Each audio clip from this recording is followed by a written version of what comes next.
同埋咧可能試整 short 喎，即係叫呢個流程咧出完長片再出短片，而當中咧最重要咧都係嗰句啦，流量啦同埋成本。咁呢度咧我再睇下邊啲好嘅參考嘅例子，咁啊俾大家望望啦。呢個越嚟越多人睇呢個，有冇睇下3日20幾萬 view， 咁即係2000幾蚊嘅啦呢度。咁呢條片成本我估都高，因為咧長片啦都算長嘅2分幾鐘，同埋咧嗰個高清啦，同埋咧都有製作嘅，即係可能我覺得有人手製作嘅，唔似我全 AI 製作咯。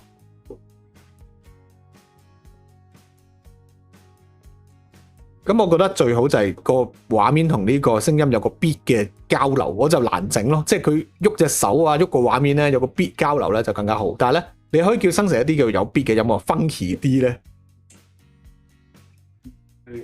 唔好播咁多啦，一陣咧犯版權。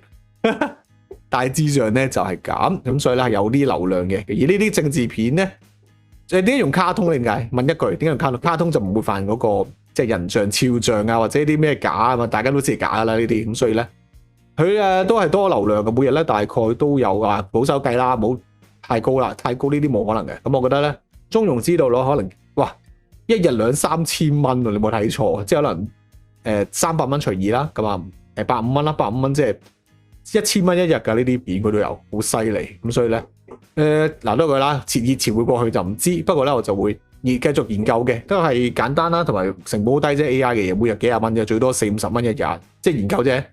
請個人翻嚟1粒鐘都做唔到咁多嘢。咁啊，另外咧就呢度做咩咧？就叫 upload 咗